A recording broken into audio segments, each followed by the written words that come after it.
His patients loved him. They said he was the best doctor they've ever had.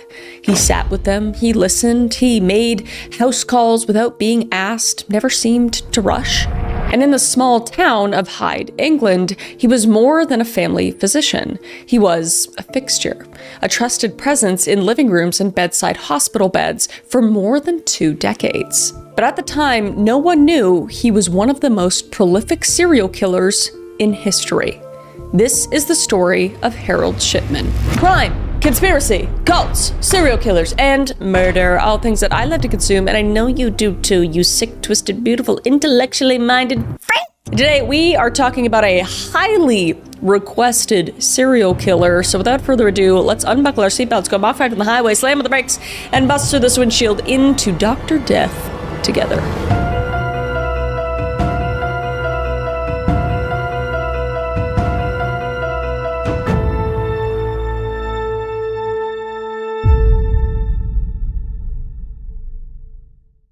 Raise your hand if you've been putting off a doctor's appointment. Yes, my hand's raised too. Because when something feels off, I doom scroll my symptoms at 2 a.m. and convince myself it's something terrible. But this year, and even last year, I'm doing things differently with ZocDoc. Now, ZocDoc is a free app and website that helps you find and book high-quality, in-network doctors so you can find someone you actually love.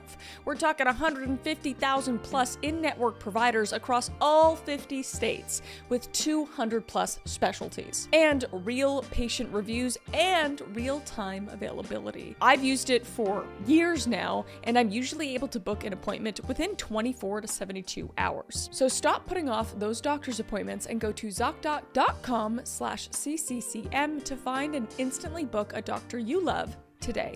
That's ZocDoc.com/CCCM. ZocDoc.com/CCCM. Thank you so much to ZocDoc for sponsoring the video and supporting the channel, and let's get back to it. Harold Frederick Shipman, nicknamed Fred, was born the second of 3 children on January 14th, 1946 in Bestwood, Nottingham, an estate sitting on the northern edge of the city, with row after row of council houses built for working families after the war, with small gardens and thin walls. And his father, Harold Sr., drove lorries, or in other words, he was driving trucks, basically. And his mother, Vera, stayed home, tending to the house and children. And she ran the household the way she ran everything, tightly. And she would decide what the children wore, how they behaved, and who they spent time with. Because in her mind, the Shipmans were not like other families on the estate. They were better, but their money said otherwise. But she didn't care what money said. Her children's clothes were neat, and the manners were sharp, and they didn't play in the street with the other kids, because Vera didn't allow it, and Harold's father never seemed to push back. He simply went to work and came home. So whatever Vera decided about the house and the children, that was what happened. Now, Harold was a quiet boy. He did well enough in school, but not remarkably so, and he kind of kept to himself. And the other children on the estate did not know him because Vera had made sure of it, as we know. And he passed the 11+ exam and earned a placement at High Pavement Grammar School, which was a rather selective school. And Vera was very proud. And at High Pavement, Harold worked hard. And he was diligent, which made up for his apparent lack of brilliance. But still, he finished outside the top of his class. But on the rugby pitch, something else came out. He was physical, sure of himself, confident in a way that never showed up anywhere else. And the people who knew him during these years all said the same thing. Harold kept his distance, but he wasn't mean about it. He wasn't shy, he simply didn't let anyone in. He just had walls built up. But when he did talk, there was something behind it that made people feel like he was looking past them. You know, like a psychopath. But as Harold grew into his teenage years, Vera would get sick, and the diagnosis was terminal lung cancer. Yet she didn't go to the hospital. She stayed home, and the illness took its time. months of it. A slow, visible decline inside the walls of that house in Bestwood. And the family doctor began making regular visits. And each time he came carrying a bag and a syringe to administer morphine. Because in 1960s Britain, this was how a dying person was cared for. Basically just taking the edge off, essentially, as you're just dying over months and months, maybe even years at a time. What a terrible time. Now, the general practitioner came to the house, they pushed a needle into the patient's arm, and for a while, the suffering was lifted. And Harold was in the room when the doctor arrived. Not just once, but again and again. And he watched the doctor come through the front door, and he saw what happened when the morphine entered his mother's body. The tension in her face just loosened, and the pain let go. And of all her children, Vera had given Harold the most attention, the most expectation, and the most of herself. He was the one she chose to build something out of. And when the school day ended, Harold went straight to her side, and he took care of her, sitting with her and staying close. But on June 21st, 1963, Vera Shipman breathed her last breath at the age of 43, and Harold was just 17 years old. And he didn't cry where anyone could see, and he didn't talk about her. So whatever moved through him in the weeks and months that followed, he kept it sealed, locked up as tightly as she raised him. But the house had changed. The person who once held everything together was now gone, and Harold Sr. seemingly made no attempt to fill the clear void that Vera had left, because he never really shaped the family, she did. But time would pass, and Harold Sr. would remarry, and now it was just a house with people in it, essentially. And Harold and his father had almost nothing to say to each other without the woman who had connected them. So they were left not with a relationship, but essentially silence. And something at this point would shift in Harold. Something would shift when his mother was gone. He just got harder and more focused. And the ambition Vera had put into him sharpened. And he decided to become a doctor. So he applied to medical school, but he would be rejected. His A-level results weren't quite good enough, so he took the exams again. But of course, getting into medical school from a council estate in the 1960s was no easy task. Nearly every medical student in Britain came from money, and Harold had no money, basically, no connections, no family legacy in the field. But still, he had that persistence and diligence from his childhood, and that was basically all he had. And his social life during these years was almost non-existent. A few acquaintances, but no real friends. He just kind of kept his own company.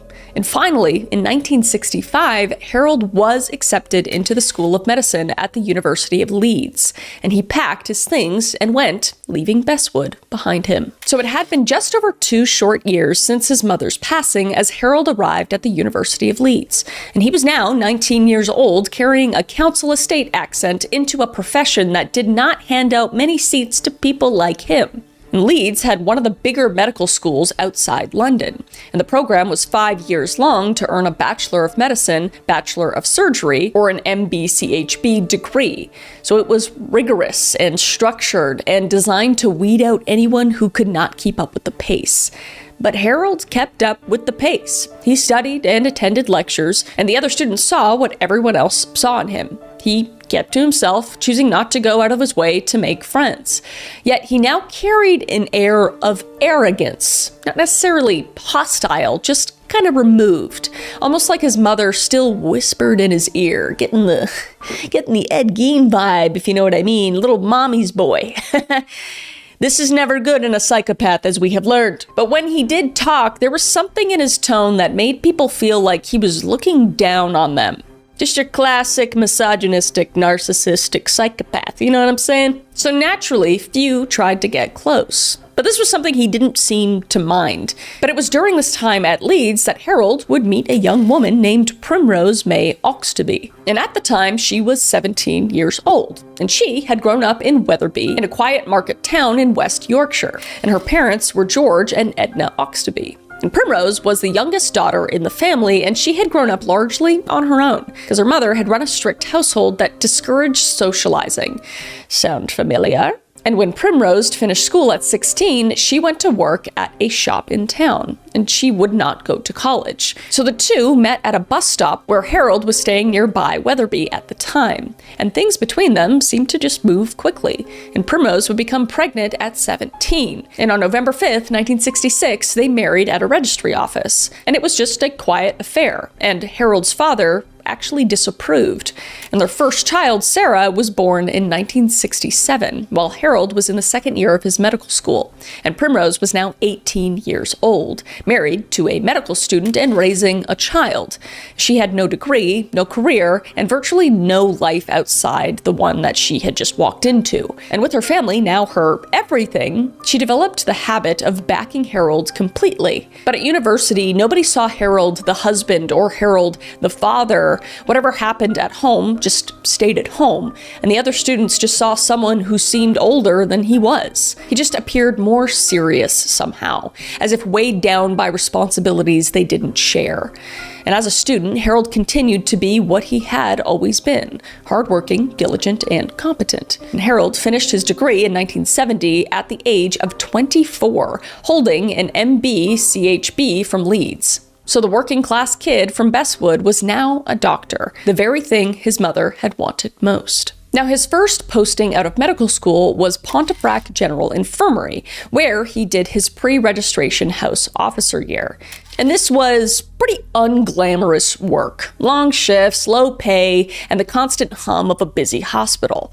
And the General Medical Council formally registered him on August 5th, 1971, meaning he was officially licensed to practice medicine in Britain. And the colleagues who worked alongside him in these early years noted his competence. He knew the medicine, but he was short with people, and he would talk to colleagues like they were beneath him on multiple occasions. I was going to say, you're a classic doctor, but that's not true. I've met lots of doctors who are very, very nice, but just like that classic, like Grey's Anatomy senior doctor, just like, I'm just like hoity-toity. I'm better than all of you. All of you are stupid. I don't even want to bother with any of you. But the thing is he's a new doctor here, so it just seems crazy. We love our first responders on this channel, all right? Massive respect.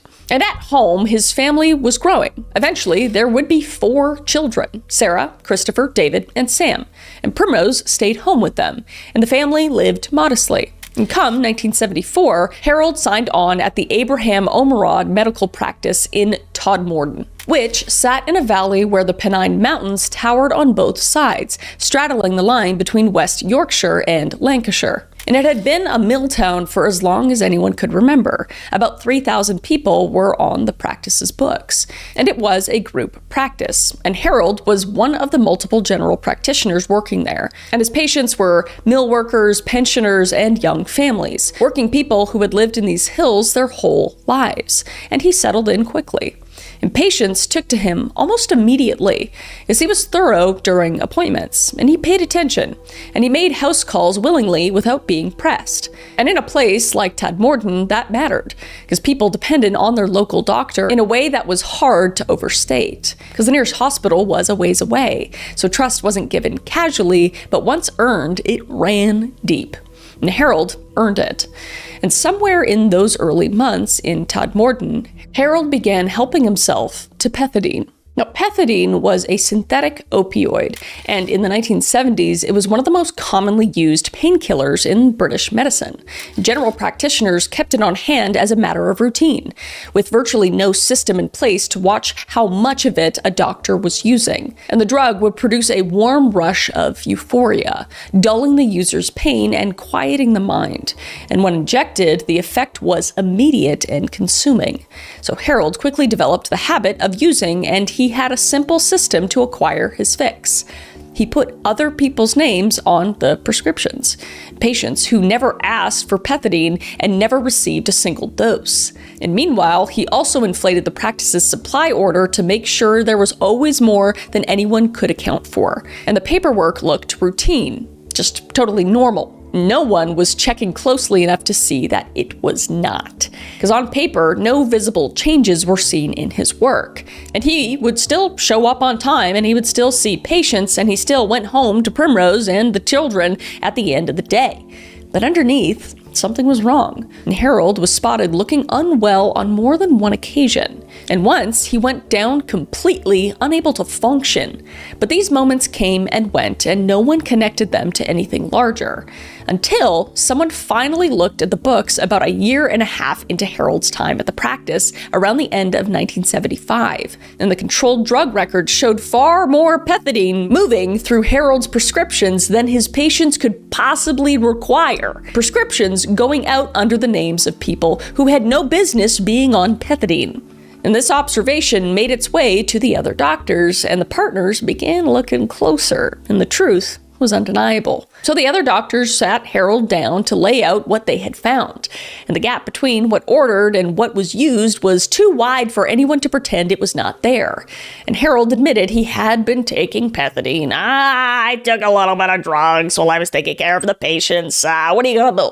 I don't know why Harold is now from New York City. But anyway, he would tell them that he wanted help for his problem. And he asked for a chance to get better, because the moment he was pinned down, his defiance disappeared, and he actually turned remorseful, or what appeared as remorseful, playing the part of someone who had tripped once and just needed a hand getting up. And people believed him because he was very convincing. He was a smart fella. But he would still be pushed out of the practice, whether by resignation or dismissal, depended on who told the story. But the result was the same. Harold was gone, because what had happened at the practice was passed along the Home Office Drugs branch. And in February of 1976, Harold stood before a magistrate at Halifax Magistrates Court. And the charges were obtaining pethidine by deception, unlawful possession of a controlled drug, and forgery of prescription.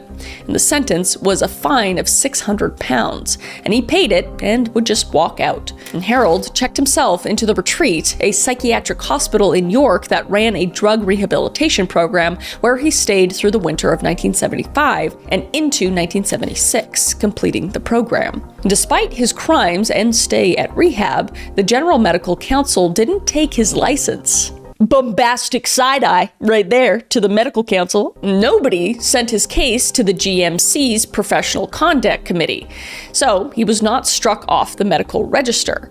A doctor had been convicted of a drug crime involving a controlled substance, and the body responsible for protecting the public did nothing, which sounds like, it sounds bad. It's pretty bad.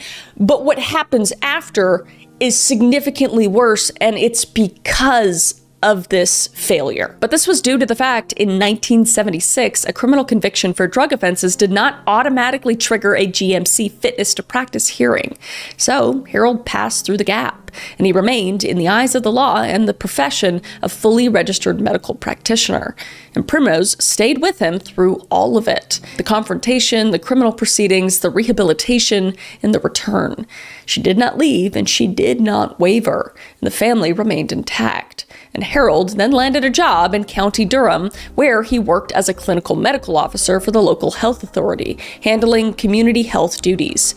But the job did not last long. By 1977, he applied for a new position and was accepted as a general practitioner at the Donnybrook Medical Center in Hyde, Greater Manchester, a town that had never heard of him, and a practice that was willing to take a chance on a doctor with a difficult past. Because despite his new colleagues at Donnybrook knowing what had happened in Todmorden, it didn't take long for Harold to become the most popular doctor in the building. He was thorough, spending real time with his patients, sitting with them, listening to their complaints, explaining what was happening inside their bodies.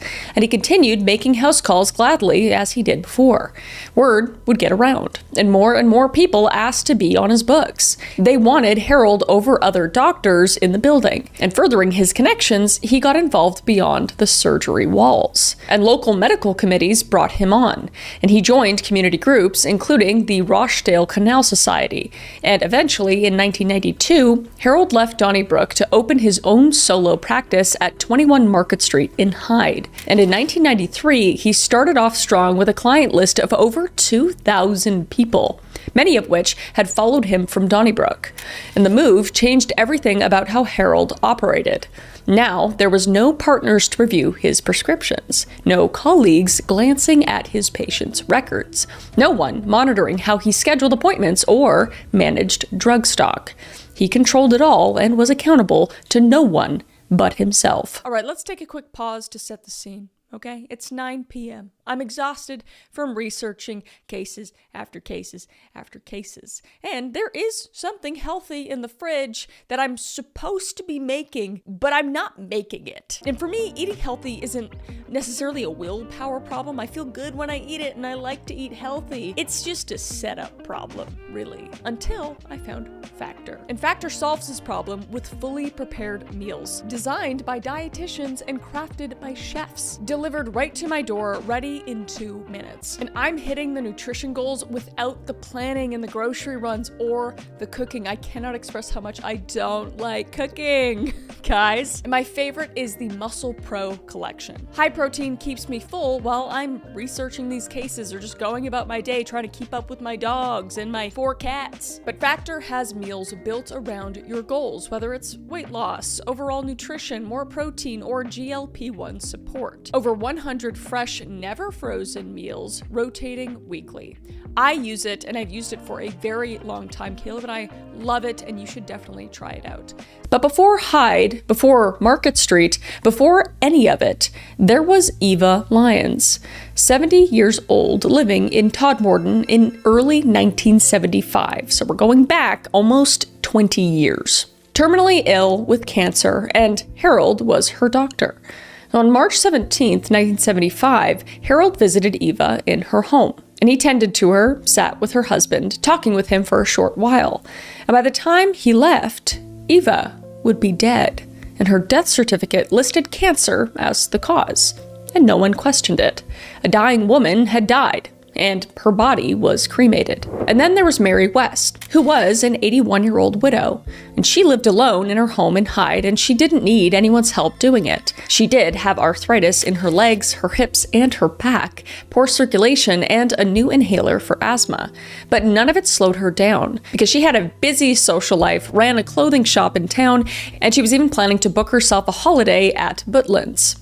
And her son, Christopher, had been staying with her for a few days, and she seemed fine to him. In pretty good shape for 81, in fact. But in late February, she saw Harold about her arthritis, and he prescribed his favorite, pethidine tablets, but they just made her feel worse, actually. And by March 6th, the pain was still bothering her, so she asked him to come to the house. And that morning, her good friend Marion Hadfield stopped by. And Mary had tea with them, and they sat together, chatting, watching television, waiting for the doctor. And Harold arrived while Marion was upstairs using the bathroom. And when she came back down, she heard voices in the living room. So she waited in the kitchen. And after a while, the voices stopped. And Harold walked into the kitchen, looking surprised to see her. And he said Mary had passed on. And Marion asked if there was anything he could do, but Harold said it was too late. She was gone. And Marion walked into the living room to see Mary sitting in her chair in the exact same position she had been for a short while before. And she looked like she had just nodded off watching television. But Harold wouldn't try to resuscitate her. He simply checked her eyes. No sign of life, he said. And he told Marion he had only looked away for a moment to gather his things, and when he looked back, Mary had collapsed. And he called Mary's son, Christopher, and the story then changed. And he told Christopher he had taken his mother's blood pressure, went to put the machine back into his car, and when he came back in, she was no longer living. And when Christopher arrived, Harold told him it was a massive stroke. And he said that he had expected this would happen at some point, because her arteries had begun hardening. And in this case, he didn't try to bring her back because she would have been a quote-unquote vegetable. And he did not say a post-mortem examination should be done.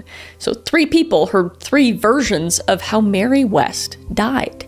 And the only thing that stayed the same was the ending. Harold filled out the death certificate with cause of death, cerebrovascular accident.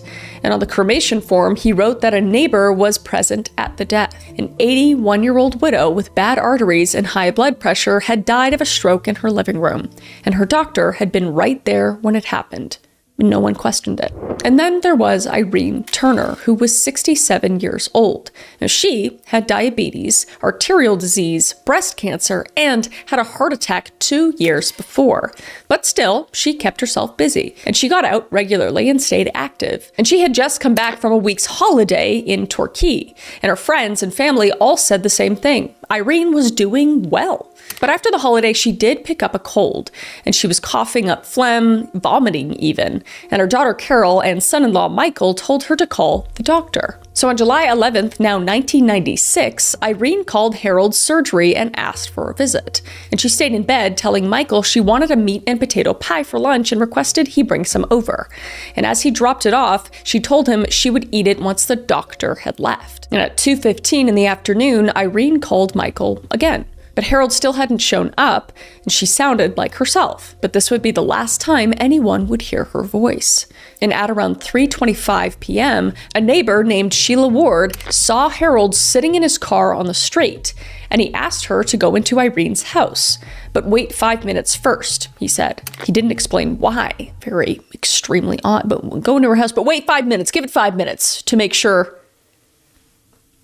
you're gonna get that she's probably passed away. And when Sheila went in to check on her, Irene was dead in bed. And she was on her back, head on the pillows, arms laid on top of the blankets, which were pulled smooth and straight up to her chest. And Harold came in behind Sheila to tell her Irene had died of diabetes. And it had spread all through her body and was already too late to take her to the hospital. And he called Michael. No need for a post-mortem, he said. He had told Irene to go to the hospital, but she didn't want to. And he told another son-in-law, Alfred Isherwood, something different. This time it was ischemic heart disease. A long, convoluted explanation. No pain, he would say. She just went in her sleep. But then he took it a step further, blaming Irene. And she had waited too long to call him, and she would have survived if she had called him sooner, he would say. And Alfred would think the situation was odd, but Irene had held Harold's opinions highly, so she always took his advice. So if Harold had told her to go to the hospital as he said he did, she would have gone. And Harold would fill out the death certificate with the wrong date, writing July 10th instead of July 11th, and claimed to sign it on July 10th. And he listed the cause as circulatory failure with ischemic heart disease and diabetes underneath. So just extremely odd in all these circumstances. He's just lying about how they're dying to different people and not really caring, because what are they going to do? You know, he's a doctor, and they were already sick, and they died. And that brings us to Lizzie Adams. Now, Lizzie Adams lived alone, and she was a widow. And she had spent her career as a ballroom dancer. And at 77, she was still at it. And she still had a dancing partner. And she had come back from a holiday in Malta with a group of friends. And she was in remarkable shape for her age. And she was home from Malta with a cold and a cough. And the day after returning, she spent the whole afternoon shopping in Stockport with her daughter, Doreen. And by the end of the day, she was ready to rest, and the cough was bothering her. Doreen picked up an antibiotic from Harold's surgery and dropped it off at her mother's house. So on Friday, February 28th, 1997, the next morning, Lizzie told Doreen the antibiotic, quote unquote, nearly blew her head off. And at 12:10, she called the surgery, and the receptionist wrote down her symptoms: dizziness and nausea, and just unsteady on her feet. And she wanted a visit, but she continued on with her day as normal. And that morning, she hand-washed clothes and hung them dry, and she started cooking her evening meal. And when Harold arrived in the early afternoon, the ironing board was set up in the kitchen with the iron ready to go. And sometime in the mid-afternoon, Lizzie's friend William Cotlow arrived at the house, noticing the front door was unlocked. And he found Harold in the front room standing by a china cabinet looking into it. And Harold told him Lizzie had taken a bad turn and that he was arranging to get her to the hospital. William walked through the back room, and Lizzie was in her chair, settled in like she had just closed her eyes for a minute. And he took her hand, and it was still warm. And he turned to Harold, saying, quote unquote, I think she fainted. And Harold walked over, saying, quote, she's gone, unquote. And he would cancel the ambulance. And again, he did not examine her, and Harold called the Thorley house and told Doreen's husband he had ordered an ambulance to take Lizzie to the hospital. And then he called Doreen at work and said her mother needed to go to the hospital, and he didn't tell either of them that she was already deceased. And Doreen rushed to her mother's house, and Lizzie was still in her chair, legs crossed in a relaxing position. And Harold abruptly told her that her mother had died of pneumonia. And he said there was no need for a post-mortem, again, because he had been present at the death. How convenient. And the next day, Lizzie's other daughter, Sonia, went to see Harold, and he told her he had called an ambulance but canceled it after Lizzie had died. But no call to the ambulance service was ever made from that house. And Harold filled out the death certificate with cause of death, bronchopneumonia, lasting 12 to 24 hours. And on the cremation form, he put the time of death at 2:50 in the afternoon, about 50 minutes after he arrived. And he wrote that a neighbor, Mrs. Catlow, was there when she died as well. And that brings us to Jean Lilly, who was 58 years old. Now, her husband, Albert, drove long distance for a living, and he kept a mobile phone on him at all times, never turned it off. And Jean's health wasn't the best. She did have heart disease, hypertension, and respiratory problems, and she got around in a wheelchair anytime she went out. But she managed at home, and for a couple of days, she had a cold and a cough. And on the morning of April 25th, 1997, Albert called her from the road to check in. And she told him she had called the doctor and asked him to come by, and she was currently waiting for him. And her neighbor, Elizabeth Hunter, came by that morning as well, and they had tea together and just chatted. And Jean told her the same thing, that she wasn't feeling well and was just waiting for the doctor. And from back at her own house, Elizabeth saw Harold show up around noon. And 45 minutes later, she would see him leave. And she headed over to check on Jean and found her on the sofa. And she looked like she had just fallen asleep. But when Elizabeth took her hand, it was ice cold. So she would run outside to try to catch Harold, but he was already gone. So she went back in and tried to bring Jean back, but there was nothing to be done. Jean's lips were already blue. And Elizabeth called the surgery, and they told her to call for an ambulance. And she did so at 1:19 in the afternoon. And the paramedics arrived 10 minutes later to pronounce Jean as dead. And they moved her body into the bedroom. And then Harold showed up, but he didn't go into the bedroom. He didn't take a look at Jean. He told the paramedics that he would handle the death certificate. Jean had been ill for a very long time, and he had seen this coming. And Elizabeth was just in tears, and Harold was short with her, not good bedside manner, as we know, telling her Jean had just had a bad heart. And this was bound to happen soon. And when he talked to Albert, Jean's husband, he said he had tried to get Jean to go to the hospital, but she just wouldn't go. And he said he had been waiting for Albert to come home so he could talk her into it. But by then, it was too late, and her heart gave out. But Albert didn't buy it. Jean had respected Harold fully. She had always taken his advice before without hesitation. If Harold had told her to go to the hospital, she would have gone. And if she really wanted to talk it over, she would have picked up the phone and called Albert himself, because she knew his phone was always on.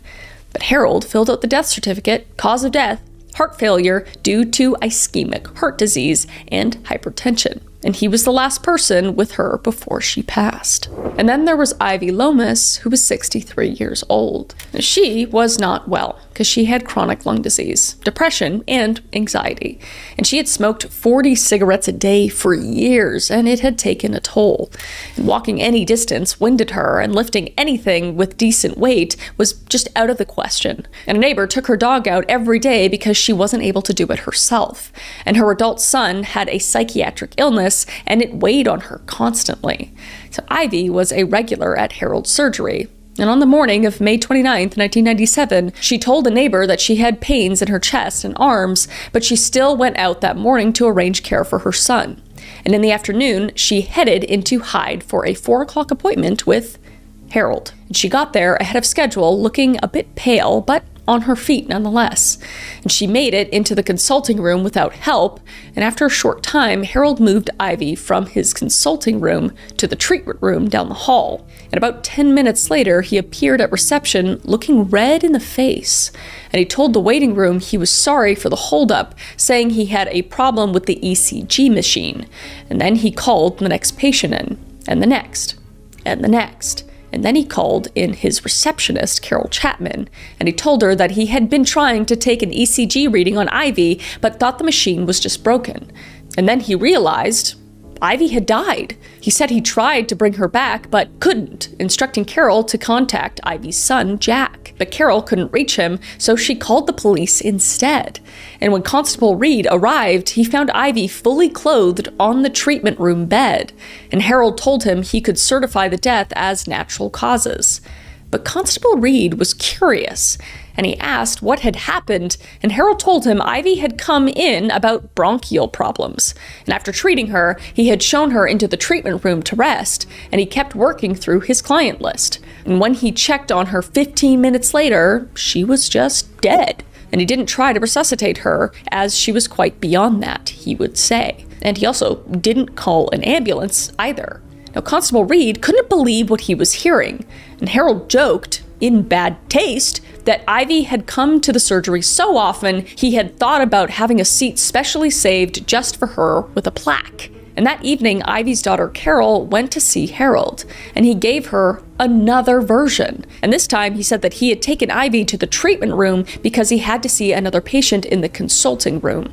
No mention of an ECG. And he said when he went back to check on her, she had gone blue around the mouth from a massive heart attack. And he tried to revive her, but failed, which he did not tell the constable. He said she died of a completely different reason, and he did not try to resuscitate her. So 3 people with 3 different stories. And the only consistent thing was that Ivy was deceased. But Harold signed the death certificate saying coronary thrombosis. And her medical records contained almost no history of heart disease. Just one written note from 1991 saying IHD, which is ischemic heart disease. No medication for any heart condition, no prior complaints about her heart. And then he would just go back to work. And then we have Muriel Grimshaw. Now, Muriel was 76 years old and in very good health. She would take medication for her blood pressure and got the occasional bout of back pain, but that was about it. She had a flare-up in May and solved it by buying a new bed. And she saw her daughter, Anne, every Sunday and Thursday. And they talked on the phone most other days. So on Sunday, July 13th, 1997, they went to church together. And afterwards, they sat at Muriel's house with a cup of coffee and made plans to have lunch on Wednesday. And Muriel was well, and she was in great spirits. And every Tuesday, Muriel went shopping with her friend Barbara Ryan. And on the morning of July 15th, Barbara would knock on her door. But there was nothing. No movement inside. Barbara contacted Anne, and they let themselves in together. And Muriel was on top of the bed, still in her clothes she had worn that day. And the television was playing to no one, and the curtains were just left open. Muriel always unplugged the television before bed, and she never left it running. And Anne called Harold, and he came in and glanced at Muriel and stepped back. And he would not even put a hand on her. And he would place the time of death at about 5:30 the evening before. And he told them it was peaceful and there was no need to involve the coroner. And he didn't say what had killed her, and he later signed the death certificate saying cause of death, cerebrovascular accident, with hypertension as the underlying condition. And he wrote that he last saw Muriel alive on July 2nd, but there was no record of any consultation on July 2nd. And Anne said her mother hadn't seen Harold since May. But Harold's computer told a different story. And on July 14th at 2:06 in the afternoon, an entry appeared in Muriel's records. And it said only that he saw the patient in her own home. And Harold claimed that he had stopped there around 1 o'clock and found her having a cup of tea. Her back was fine, a routine check and nothing more. But no one had asked him to come. And Muriel hadn't called the surgery at all, and she hadn't requested a visit. Harold just simply showed up at the home of a healthy 76-year-old woman in the middle of a Monday afternoon. And by Tuesday morning, she was dead. And then there was Mary Quinn, who was 67 years old. And she was divorced, and she lived alone in Hyde. And her only son, John, worked in Japan, but they talked often, and he kept close tabs on her. And Mary had a condition called systemic sclerosis, which affected her skin, her esophagus, and small blood vessels in her fingers and toes. And she took medication for her blood pressure, but she was managing, and her friends saw her regularly, and she got on with her life. But on the morning of November 24th, 1997, Mary attended a funeral in Hyde, and friends who saw her said she looked fine. And at around 2:30 in the afternoon, she picked up the phone and called John in Japan. And they chatted, and he heard nothing in her voice that really worried him. But that phone call to Japan was the last anyone heard of Mary Quinn. And Harold told people that Mary had called the surgery at around 5:45 that evening, reporting weakness down her left side. And he told her to leave the door unlocked and he would just let himself in. And Harold allegedly arrived at the house at around 6:15 after fighting through rush hour traffic. And he let himself in and found Mary on the kitchen floor, almost dead. So he would check for a pulse and tested her reflexes. And he said she was deeply unconscious and had a severe stroke. And he decided not to resuscitate her because if he brought her back, she would be brain damaged beyond repair. So he waited a couple of minutes and she didn't move. So he didn't call an ambulance.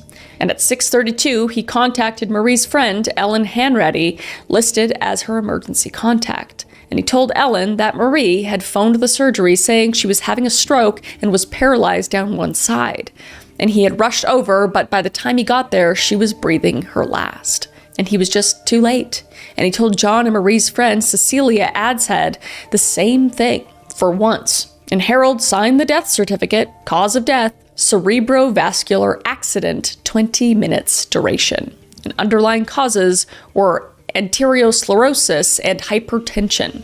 And the medical records showed a single entry from 1992 mentioning arteriosclerosis, and there was no other reference to it anywhere in her records.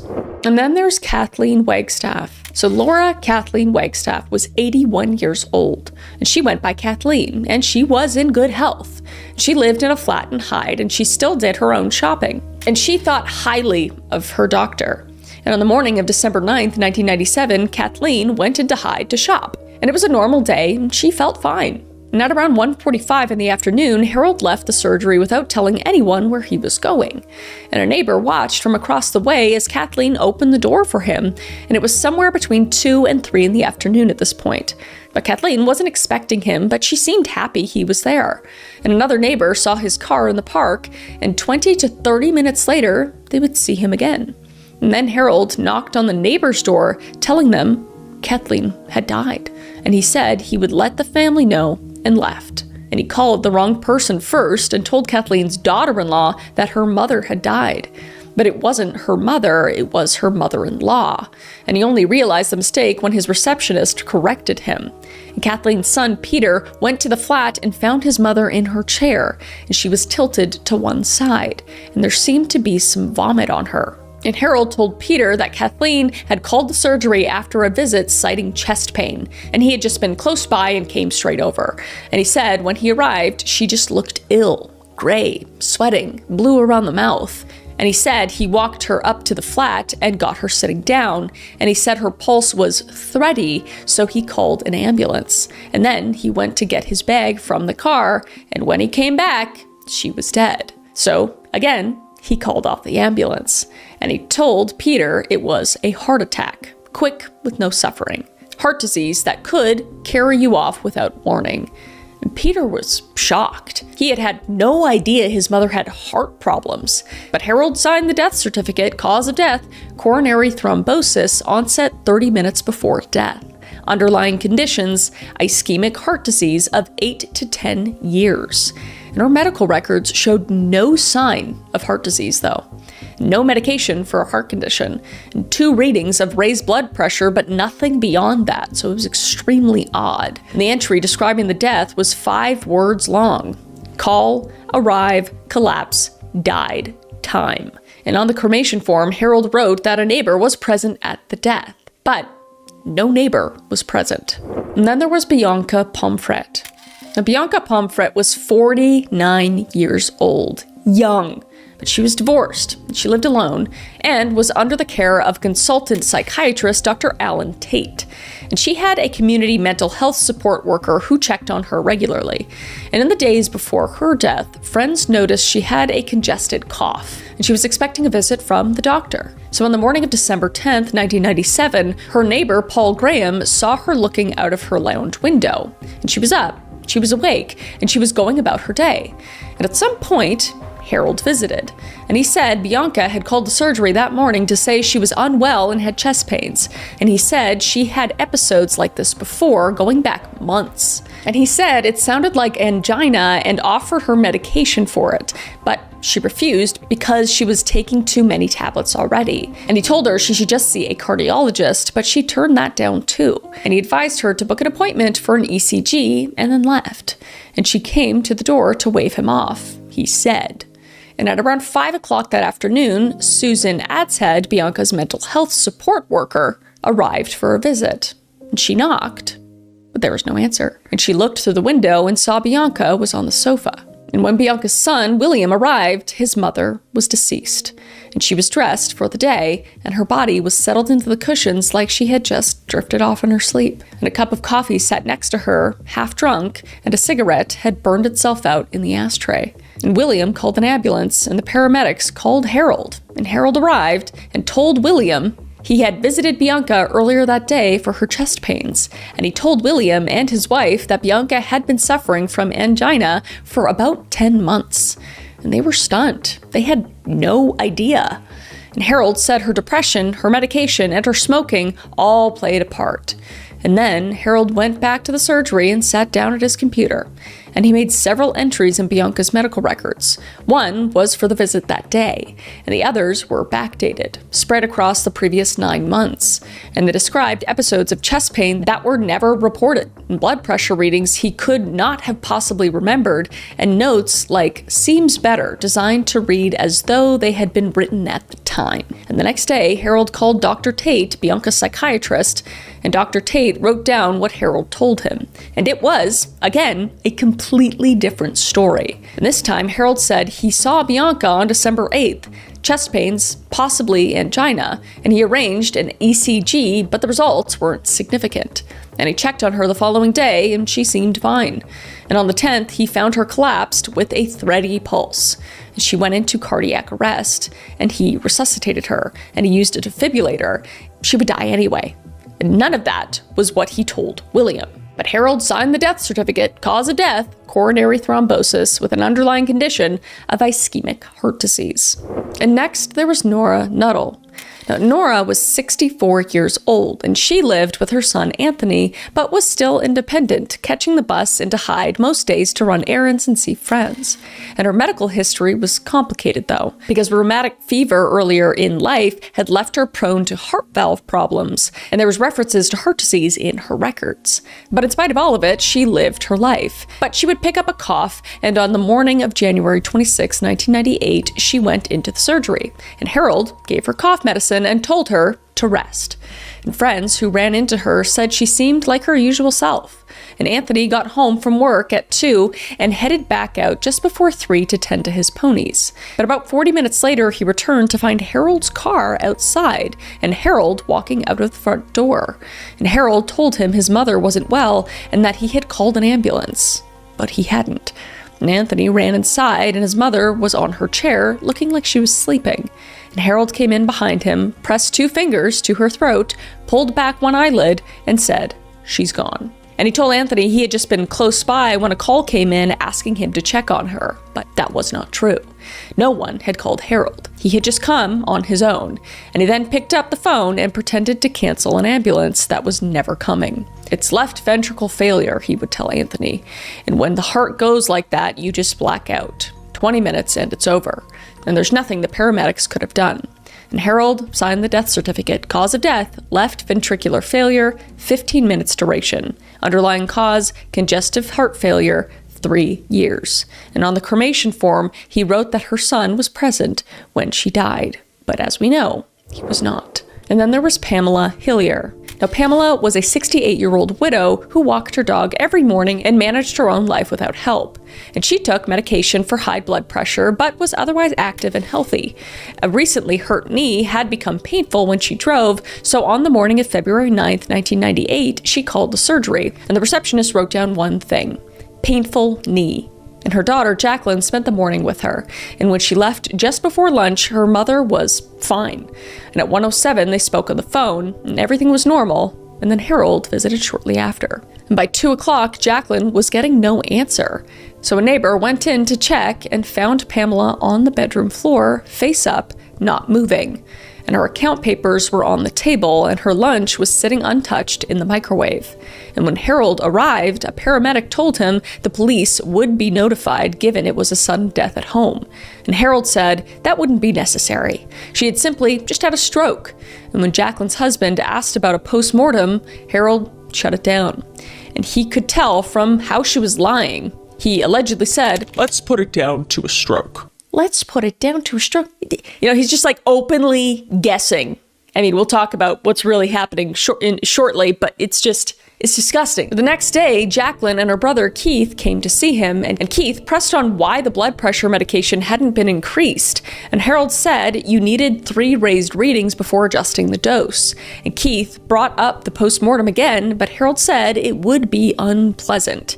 She had died instantly, no pain. And Harold signed the death certificate. Cause of death, cerebrovascular accident, underlying cause, hypertension of 6 years. And then he went back to his computer. He invented a consultation from February 5th with Pamela complaining of a weak leg and raised blood pressure, and he created a second entry for the day of her death, noting dangerously high blood pressure and advising her to increase her medication and return on Friday. But she never had the chance. And then there was Maureen Ward. Now, Maureen Ward was 57 years old and packing up her life. Boxes lined the walls of her flat in Ogden Court and Hyde, and she was moving to Southport and had a Caribbean holiday booked for March 1st. Breast cancer was behind her, and she was not winding down.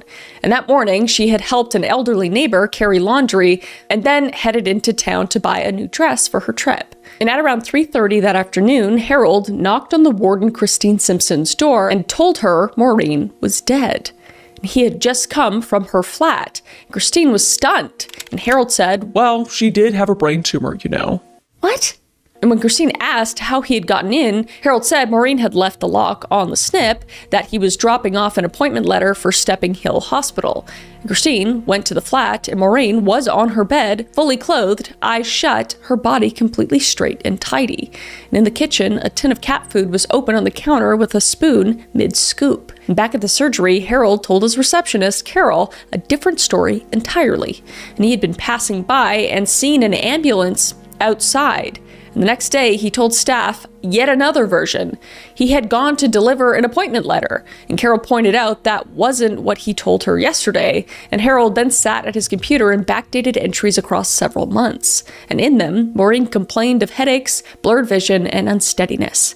And he wrote that she had been found on the floor the week before, possibly fitting. And her doctor at Stepping Hill confirmed she had never reported any of that. And Harold signed the death certificate, cause of death, carcinomatosis of 8 weeks duration with a secondary tumor in the brain. And on the cremation form, he wrote that the warden was present at the moment of death, but as we know, she was not.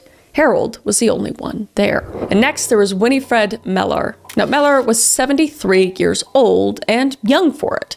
She volunteered at a local hospital, helped her church, and kicked a ball around with her grandchildren in the garden, and had a trip to the Holy Land already booked. And she walked into Hyde most days with no trouble, and her health was good. But she did pick up a cold, and her daughter Sheila had lunch with her, but didn't think she seemed seriously ill. The next morning, May 11th, 1998, Mellor called the school to say she couldn't be in, then chatted normally with 2 friends on the phone, and then walked to Hyde Market and had a cheerful conversation with another friend there. And at around 3 o'clock, a neighbor called Gloria Ellis. That is really weird. I have a cousin named Gloria Ellis. I need to look that up, if that's associated because they are from England. That is really weird. Anyway, watched Harold's maroon car park outside and stay for about 20 minutes. And after that, there was nothing. And the afternoon passed with no word from Mellor. And at 6:30 that evening, Harold knocked on Gloria's door and asked her and her husband to let them into Mellor's house. And he said he could see through the window that something was wrong. So they went together. And Mellor was in her chair, head tilted to one side, a cup of coffee beside her, the shopping still bagged up in the kitchen, and she looked like she had just fallen asleep. So Harold checked her wrist and eyes, and she was gone. And he was sharp with Gloria when she became distressed. And he told Miller's daughters that their mother had suffered from angina since 1997 and had repeatedly refused treatment. And he said she had called the surgery in pain that afternoon, that he had rushed back but couldn't get in, so he went to the neighbors for a key. And he asked the daughters if they agreed he should write coronary thrombosis on the certificate and said nothing about a post-mortem. And none of the daughters believed it at all, because their mother told them everything. If she had angina, they would have known. And if Harold had told her to go to the hospital, she would have gone because she respected Harold. And if she had been in pain all afternoon, she would have called one of them. But instead, she had gone shopping. And they also noticed that Miller's sleeve was rolled up and there was a bruise on her arm. But Harold signed the death certificate, cause of death, coronary thrombosis. And then there was Joan Melia. Now, Joan was 73 years old and healthy, though on June 11th, 1998, she was feeling tired and a little bit under the weather. And the next morning, her companion, Derek Steele, drove her to the surgery. And Harold prescribed her an antibiotic and wrote in her records that she had a chest infection. But when Joan came out, she told Derek the doctor had said she had pleurisy and pneumonia. And Derek was puzzled, because if she had pneumonia, surely she would have to go to the hospital. But Harold was her doctor, so he took her home and left her to rest. And that afternoon, he called and got no answer, so went to check. And Joan was in her chair with her glasses on and a crossword on her knee, cold to the touch. And it was clear she had got up at some point and went to the kitchen to make something to eat after he had left. And Harold arrived at 5:54. And he glanced at Joan, said the medication hadn't had time to work, and told Derek he would handle the death certificate, and was gone in 5 minutes. Cause of death, low-bore pneumonia of 2 to 3 days, duration with emphysema as an unrelated contributor condition.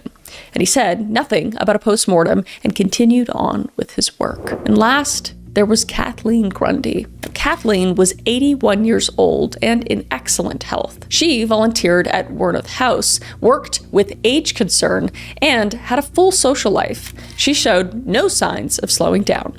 And Harold approached her about a research project on the aging process, and supposedly run by Manchester University. And he had needed her signature and a blood sample taken first thing in the morning. So on June 23rd, she came to the surgery for an unrelated appointment. And Harold told her he would come by at 8:30 the next morning to collect blood. But there was no research project. And the next morning, June 24th, 1998, Harold arrived at Kathleen's home. And she would never show up at Wornoth House that day. And by midday, 2 of her friends went to check on her. And the door was unlocked. And Kathleen never left it unlocked. And they found her on the sofa, fully dressed, and cold. And Harold came to the house, a quick look over, cardiac arrest, he said. He called the coroner's office, agreed he could issue the certificate, and wrote down old age as the cause of death.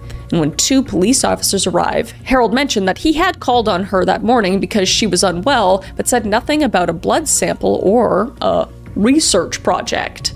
And the officers saw nothing suspicious and left. The next day, he told Kathleen's daughter, Angela, he had seen her for a routine thing, and he was vague about it. He mentioned possible indigestion, said he had arranged to collect blood the following morning, but when he arrived, she hadn't been dressed yet. And he handed Angela the death certificate citing old age, and she took it. So 15 women, the same doctor, same paperwork, with the same outcome, and everyone believed him. But what was really happening to all of these women? See, Harold kept it simple because simple worked. He carried diamorphine in his bag. Now, diamorphine is pharmaceutical-grade heroin. In medicine, it's used for severe pain, terminal cancer, end-of-life care. And in the right dose, it quiets suffering. And in the wrong one, it stops a heart. And Harold knew the difference intimately because he had watched it work on his mother when he was 17 years old. And he had prescribed it for dying patients and watched it ease them out. And at some point, he decided to use it on people who were not dying at all. And the mechanics were unremarkable. He knocked on the door. He was welcomed in because he was the doctor, and the doctor was always welcome. And he sat with the patient for a short while, long enough for everything to seem routine, and then he reached into his bag. and the injection site was usually the arm. Diamorphine hits the bloodstream fast, and within seconds the drug crosses into the brain, and consciousness dims and breathing slows, and the body starts to go still. And most of his victims would not have known what was happening. And there was no dramatic collapse, no struggle, no cry for help. A person who was talking one moment would just simply stop, and their eyes would close and their body would settle into whatever position the chair gave them. And this is what witnesses kept describing again and again without knowing what they were seeing. She looked like she had nodded off. He said she just went to sleep, and she was sitting exactly the same way she had been a few minutes before. That was the drug, and that was Harold's method. He would wait a short time, check for a pulse he already knew was gone, perhaps check the eyes, then he would put on the expression of a doctor who had just lost a patient and begin the performance. He would explain things to whoever was nearby, her heart, her blood pressure, her arteries. He had seen this coming. There was nothing anyone could have done. He would say the same lies with the same calm authority that made everyone in Hyde trust him in the first place. And then he would write the death certificate. Coronary thrombosis, cerebrovascular accident, left ventricle failure, old age. The cause he chose didn't need to be consistent. It only needed to sound plausible for someone of that age with that history. And Harold knew his patients' histories because he wrote them and sometimes made them up. And still, somehow, no one noticed. And Harold killed for 23 years in the open, wearing a white coat, carrying a black bag, and knocking on front doors like a vacuum salesman. And every single person who opened that door trusted him. And unfortunately, the victim count was far, far more than 15 women. But the first person to say something out loud wasn't a police officer or hospital administrator or anyone inside the medical establishment. It was a woman working at a funeral home. Frank Massey & Son was a family-run funeral director's firm in Hyde, and Deborah Massey was part of the operation. She handled the dead for a living, and so she knew what a normal caseload looked like. And she knew that what was coming through her doors did not look normal, because she kept seeing the same thing. Shipman's patients were showing up far too often, and most of them were women, and most had died alone in their homes, found sitting upright in a chair or something similar, or lying down on their bed. And Alan Massey, Deborah's father, who had been running funerals for years, saw it too. The bodies were always dressed, always positioned in a chair, and over again, Harold had either been the last one through the door or the one who reported the death. But the Masseys didn't have the authority to investigate a doctor, but they knew someone who might listen. So Deborah brought her concerns to Dr. Linda Reynolds, a general practitioner at the Brooks Surgery in Hyde. And Dr. Reynolds listened and began to look at the numbers herself. And on March 24th, 1998, Dr. Reynolds contacted John Pollard, the South Manchester coroner, and she told him what the funeral directors had told her and what she herself had observed. Too many of Harold's patients were dying, and the pattern pointed to elderly women living on their own, turning up dead in their own homes. And Harold was always somewhere at the edges. Pollard passed it along to Greater Manchester Police, where it ended up with Detective Inspector David Smith, working out of Stalybridge Criminal Investigation Department, or CID. And the police looked into it, and they examined the death of 19 of Harold's patients, and they pulled the death statistics from other GP practices locally and nationally and measured Harold's against them. And Dr. Alan Banks, medical advisor to the West Pennine Health Authority, was asked to go through the clinical files, and Banks' findings were cautious. The numbers were much higher than they should have been. But on paper, every death lined up with what Harold had written on the certificate. Nothing in the files screamed murder, and that was the problem, because the records they were receiving were Harold's records. The notes they were reading were the notes of Harold that he had written. And the medical histories they were checking were the histories Harold had created. So they were asking the Fox to explain what had happened in the henhouse, essentially. And the Fox had written a very convincing account. essentially, if that makes sense. And at this point, not a single body had been pulled from the ground. No independent doctor was brought in to give a second opinion, and the families of the dead were never contacted. And Harold's controlled drug records went unexamined, and nobody asked where he was getting his diamorphine or how much of it he had. And unfortunately for the investigation, by April 1998, the whole thing ended. Just 1 month of looking, and the police just walked away. Not enough evidence. Case closed. And Dr. Linda Reynolds had raised the alarm, and Deborah and Alan Massey had seen what no one else was willing to see, and the system had taken their concerns, weighed them against a killer's own paperwork, and decided, everything's fine, they're old, who cares? Sick, just absolutely sick. And whether Harold knew the police had been looking at him was unclear at this point, but the coroner, John Pollard, had started pushing harder on the death certificates Harold was filing. And if Harold picked up on that at all, it made no difference.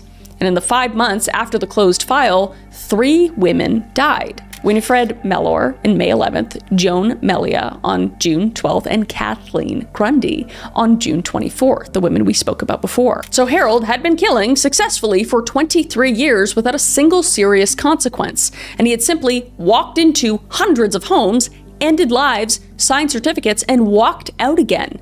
He had never been charged or meaningfully investigated at this point, and he had survived the one moment when someone finally looked in his direction. But then, he did something he had never done before.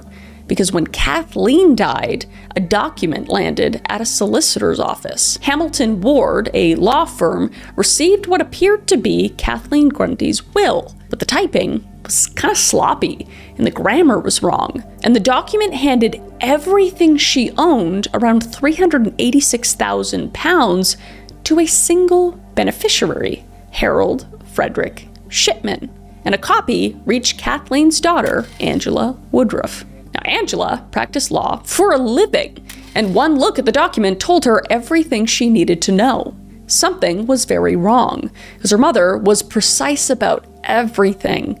A will this careless certainly couldn't have come from her hand, and the idea that she would leave her entire fortune to her GP was absurd. And the whole thing was wrong top to bottom. And fraud wasn't the worst of what Angela suspected. She believed Harold Shipman may have murdered her mother to get his hands on the money. And about a month after her mother's funeral in late July 1998, Angela walked into the police station. She handed the will to Greater Manchester Police and told them what she believed had happened. And this time, nobody closed the file. Detective Superintendent Bernard Postles took charge of the investigation, because he now had something the first inquiry had never had: a forged document with a dead woman's name on it, and a suspect who stood to profit. Guy got greedy. And on August 1st, 1998, the exhumation of Kathleen Grundy's body was ordered, and this was where one decision changed everything, because Kathleen hadn't been cremated like the others, which meant her body was still there, holding evidence that Harold had had no way to reach. And the lab results came back with a definitive answer. Kathleen Grundy's body contained lethal levels of diamorphine, pharmaceutical heroin. No doctor had ever prescribed it to her, and she had never taken it on her own. So there was no innocent explanation for why it was even in her tissue, yet it was clearly there. And when forensic analysts examined the will, they matched it to a typewriter sitting inside Harold's surgery on Market Street. And his fingerprints were lifted from the paper itself. So in all his years of killing, Harold had never once tried to take money from a victim. Every death before this one had been committed and walked away from with no financial connection or trail leading back to him. But the will changed that. He got sloppy and dumb and greedy and stupid, because that's what he is. He's scum. And with the exhumation of Kathleen Grundy confirming lethal levels of diamorphine in her body, Detective Superintendent Bernard pulled together a team of officers assigned to the case around the clock. And the question was no longer whether Kathleen Grundy had been murdered. The question was how many others had been too. So Postles ordered more exhumations, and over the course of the criminal investigation, 12 of Harold's former patients were pulled from the ground, and one by one, the bodies went to the lab. And for 9 of them, the results came back the same. When diamorphine breaks down inside the body, it leaves behind morphine, and that morphine does not disappear after someone is buried. And body after body showed morphine levels through the roof, high enough to kill. So these were women who had had no reason to have the drug in their system, and it had not been prescribed to them, and they were not using it. And yet, it was there, soaked into the remains like a signature. And at the same time, investigators began pulling apart Harold's patient records, because he had kept both handwritten notes and computerized system at the Market Street practice. And the computer records were damning, because again, poor old man didn't know how to work a computer, didn't know how computers worked.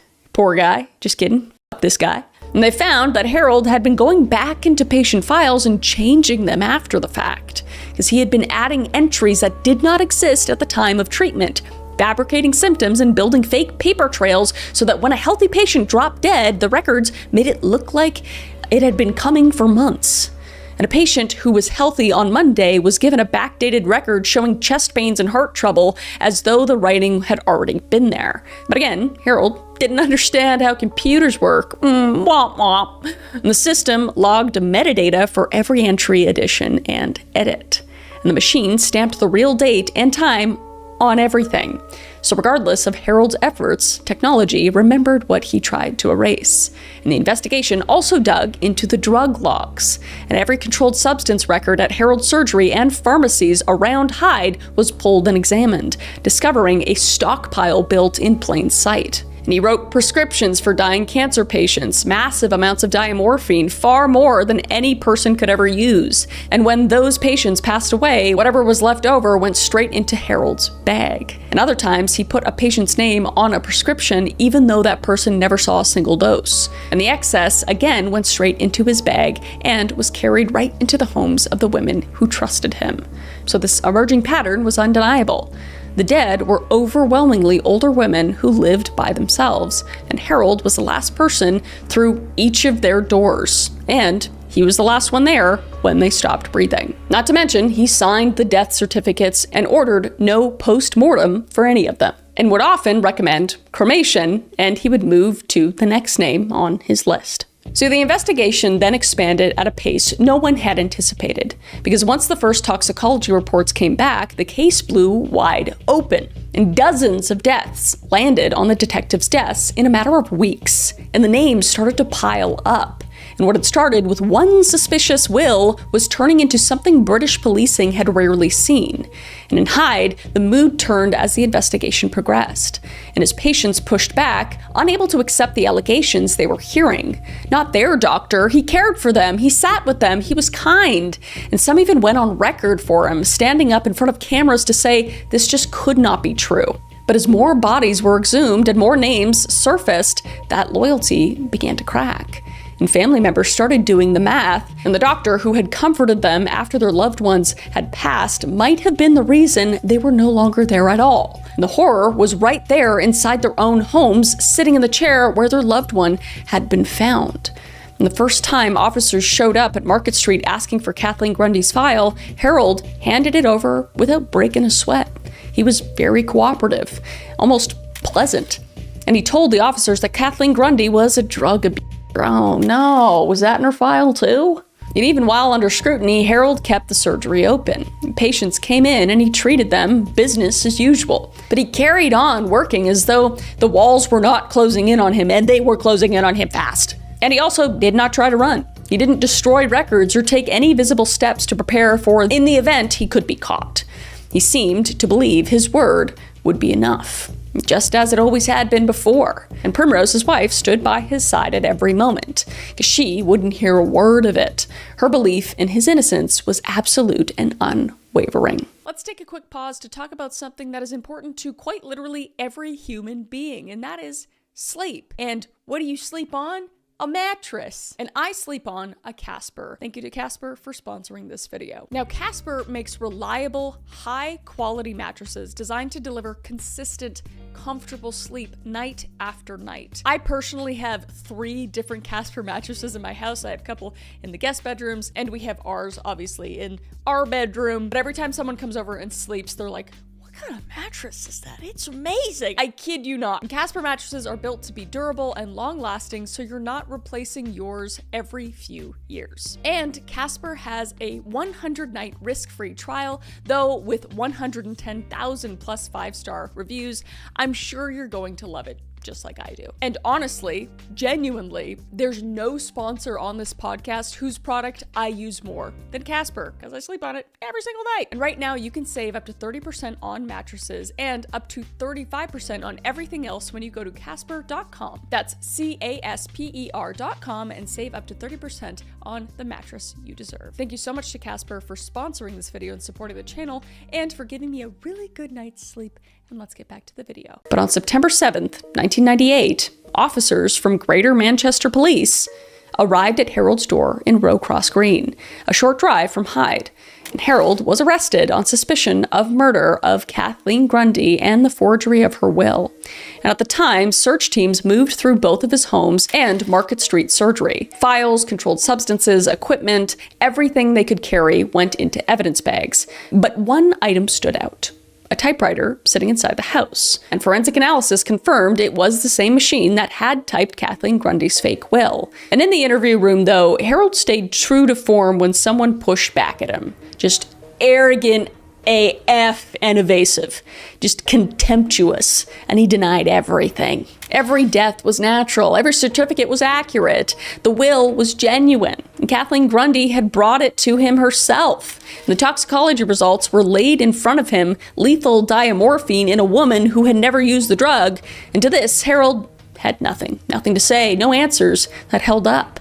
The detectives laid out the deaths, name by name, and Harold sat there just with a blank expression. It seemed as though they were wasting his time, looking at the officers the way he had always looked at people who questioned him, just like, go away, little human, I don't care what you have to say. Just like they were beneath him. And he still repeated the same claim that Kathleen Grundy was a drug user, but nothing in her medical history, her personal life, or her reputation supported it.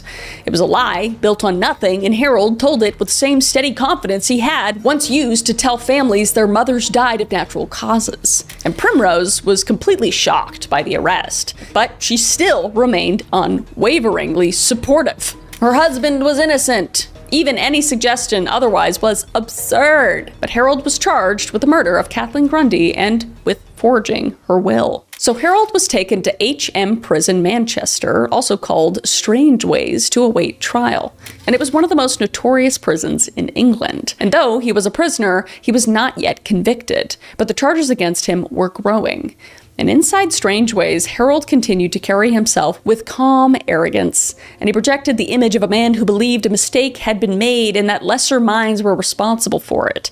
And he showed zero remorse, and instead of distress, he radiated indignation. And everyone around him heard the same thing. He didn't do it. There was no moment where his certainty wavered, no crack that let anything human through. And Primrose, his wife, visited and still believed him, and she stood by her husband just as she had through every crisis since they were teenagers. This was just a miscarriage of justice, and nothing she heard would change that. But while Harold sat in his cell, the investigation continued to expand. There were more names and more cases, and prosecutors settled on 15 murder counts and a single forgery charge tied to Kathleen Grundy's will. And these 15 were not the only women Harold was suspected of killing, though.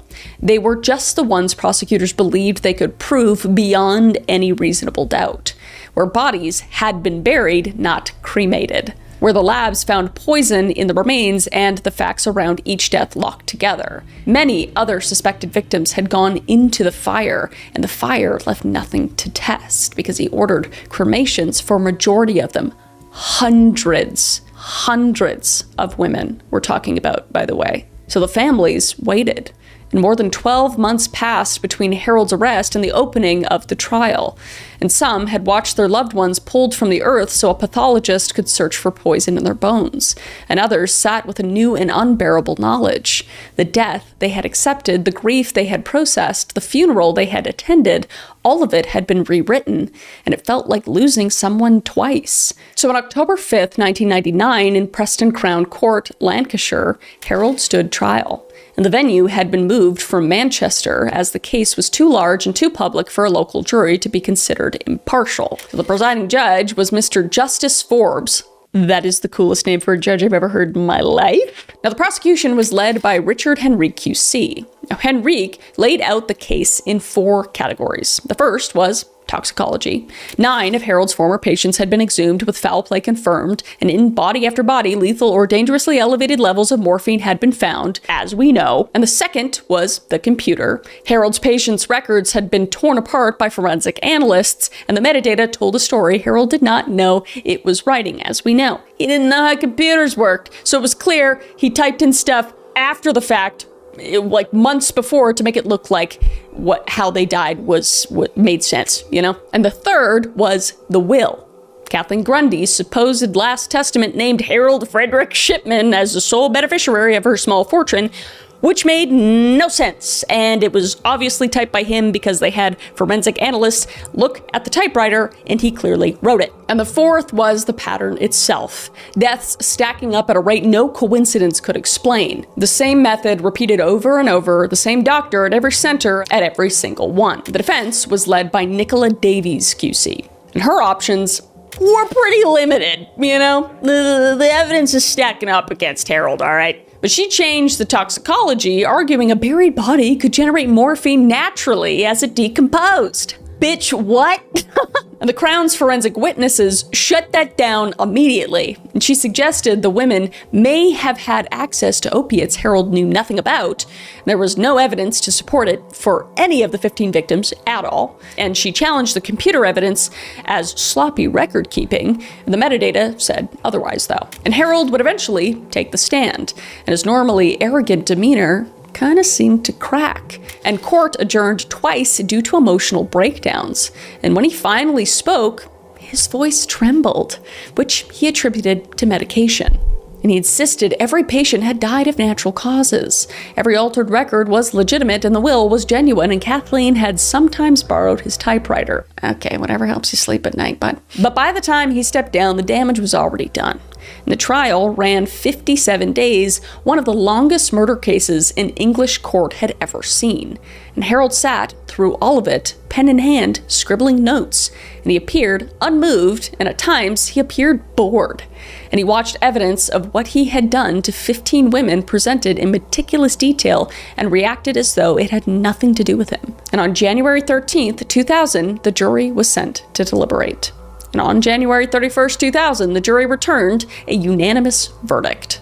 Guilty on all 15 counts of murder. Guilty of forging the will of Kathleen Grundy. And Mr. Justice Forbes, God, I love that name, delivered the sentence. 15 concurrent life sentences, 4 additional years for the forgery, and a recommendation that Harold Frederick Shipman never be released. The judge spoke directly to him, saying, "You have finally been brought to justice by the verdict of this jury. I have no doubt whatsoever that these are true verdicts. The time has now come for me to pass sentence upon you for these wicked, wicked crimes. Each of your victims was your patient. You murdered each and every one of your victims by a calculated and cold-blooded perversion of your medical skills for your own evil and wicked purposes. You took advantage of and grossly abused their trust. You were, after all, each victim's doctor. I have little doubt that each of your victims smiled and thanked you as she submitted to your deadly ministrations," unquote. And Harold listened to this and didn't even flinch. And in the gallery, the families broke with a sense of relief, because someone had finally said out loud that what was done to their mothers and grandmothers and wives was not natural, was not peaceful, and was not God's timing. It was murder. And underneath the relief, there was obviously grief.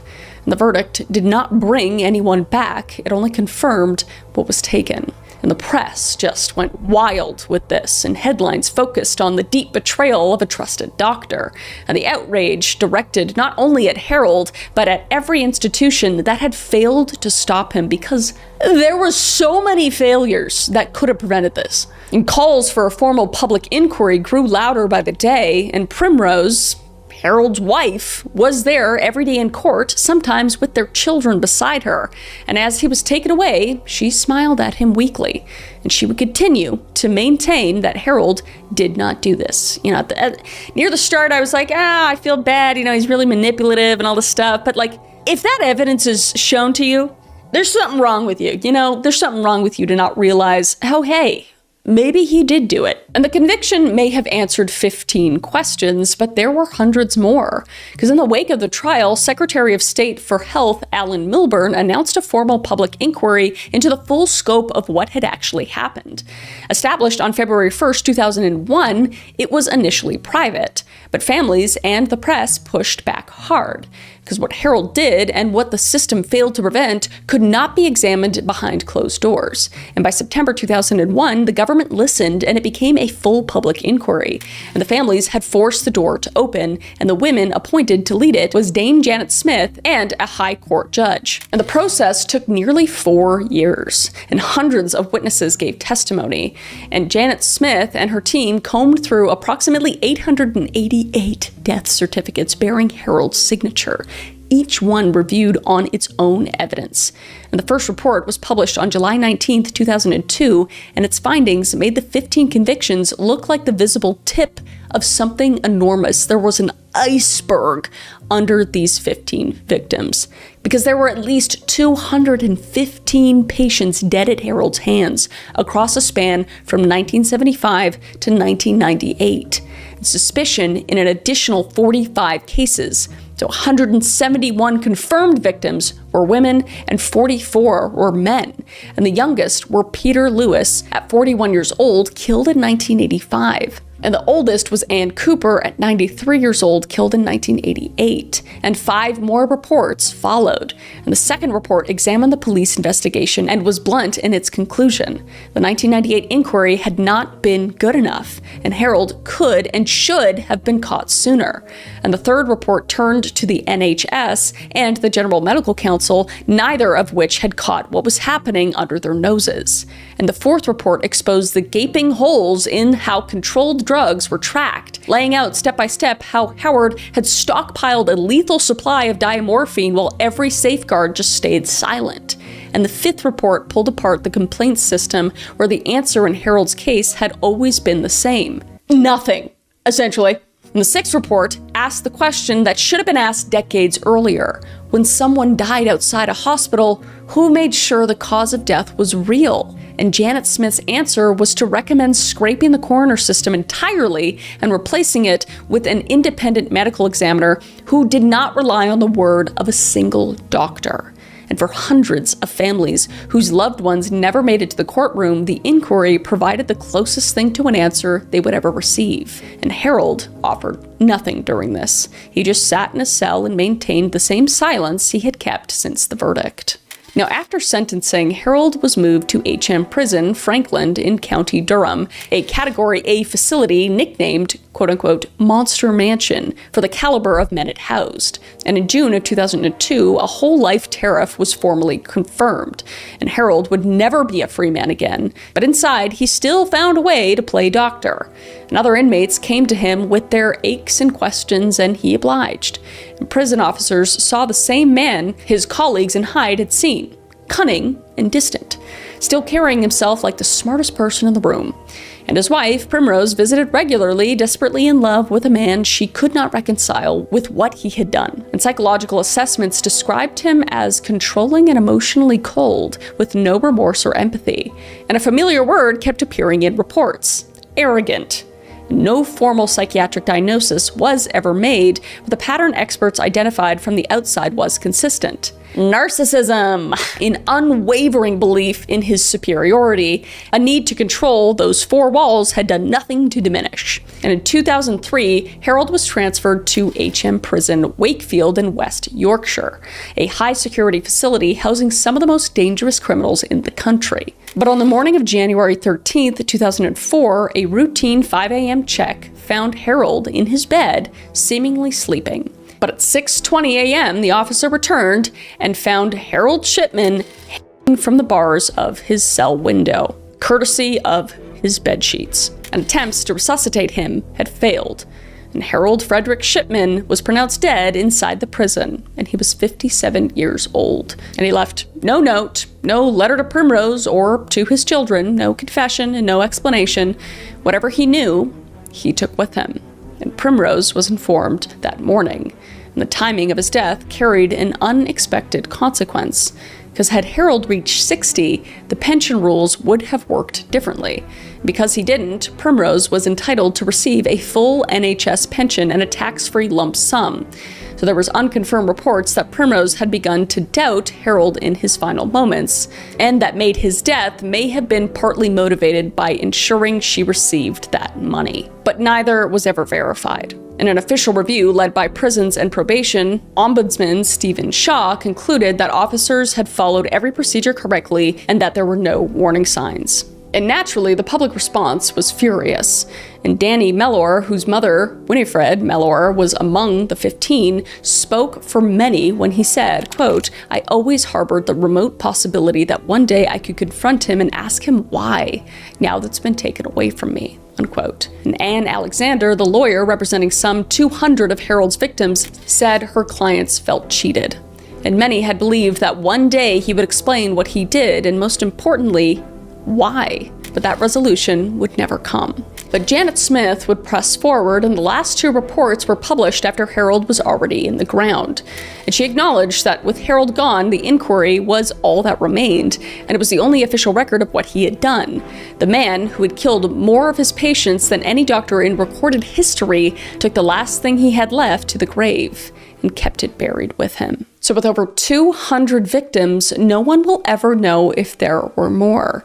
But behind the numbers were real people. Grandparents who kept their gardens tidy and their front steps swept. Women who walked to the shop every morning because the routine gave the day its shape. And they played games, and they went to church, and they doted on grandchildren who thought they would be around forever. And they were people with plans, and they certainly were not ready to go. And the families they left behind carried something that would never fully heal. Guilt first, and the questions that refused to leave. Should I have asked more questions? Should I have pushed back? Should I have known? And then just anger at Harold, at every institution that stood by while he kept killing, at the investigation that came and went in 1998 and found nothing, and underneath it all, a grief that was forced to happen twice. And the families organized, demanded answers, and pushed for systemic change and refused to let the government handle any of it quietly. And they fought to have the inquiry held in the open and kept pressing until the laws changed.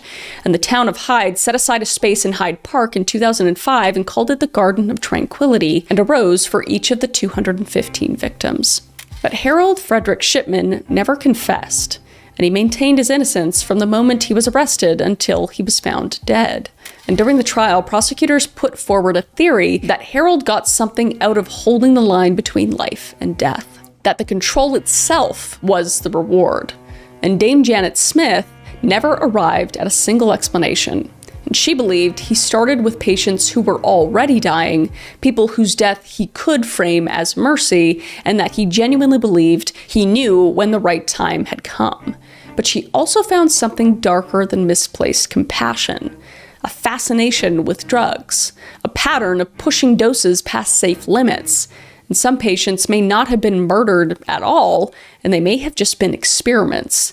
And over time, the boundaries just dissolved, and the terminally ill gave way to the elderly, then to the healthy.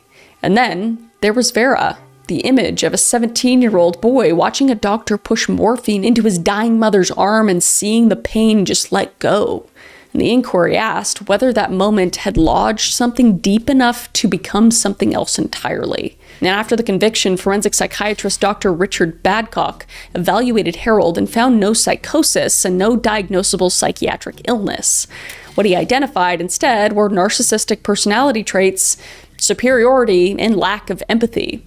And criminologist Professor David Wilson proposed that every killing was the same scene played again, his mother's death on repeat, with Harold casting himself as the man with the bag and the needle who walks through the door and decides when the pain stops. A loop that never resolved, run through in living room after living room for 23 years. And the inquiry also noted that some victims appeared to have done something to get under his skin, suggesting some sort of narcissistic rage, a need to reassert dominance when someone challenged him even slightly.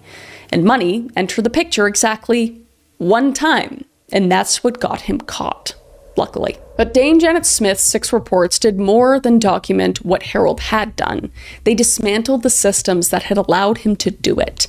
And she recommended removing the treating doctor from the death certification process entirely and replacing them with an independent medical examiner, like we talked about before.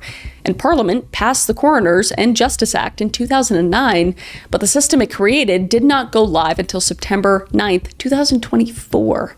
Why is that taking so long? So 2 full decades after the verdict, and more than 20 years after the family started asking how it was allowed to happen. And the 4th report's findings on controlled drug monitoring led directly to the Health Act 2006, which overhauled how those substances were regulated across the health system. And the controlled drugs regulations of 2013 added another layer, requiring healthcare organizations to appoint accountable officers and maintain running balances. And the 5th report's conclusion that the GMC had failed led to a structural split between the body that investigated complaints and the body that decided outcomes. And starting in December of 2012, every doctor in the country was required to prove competency once every 5 years. Literally bare minimum. I know stuff has to change, but it's crazy that that wasn't part of it. Oh my God. Like, you have to get old people to get new driver's license every some odd years, but no, an old medical professional, just give them the license, they'll be all right for the rest of their lives, they'll be fine. Because before Shipman, no such requirement existed. And the cremation regulations of 2008 made it harder for a single doctor to send a body to the furnace without independent scrutiny. And solo GP practices were flagged as structurally dangerous, and the NHS began steering away from them. Every safeguard that was supposed to protect patients had failed for the same reason: the assumption that a doctor would act in good faith. But around the world, the Shipman case became a reference point for what broken systems look like and what they allow. And the reforms are now in place, but it took 215 deaths, maybe even more, over 23 years, and a forged will typed on a surgery typewriter to build the world where those safeguards exist. And even now, the question that started everything remains exactly where Harold left it: unanswered. But that is the case of Harold Shipman. What a monster. Holy crap. It's crazy to just somebody you trust with your health and your well-being to take a loved one's life, or your life is just, it's hard to wrap your head around, but it is something that does happen. There are many cases you guys have told me to cover where it is some sort of medical professional doing this, and I have other ones on the list to deep dive into, but let me know if there are other people you want me to deep dive into. I always read the comments, and until then, I will see your beautiful face. All right? Stay safe. Love you. Bye.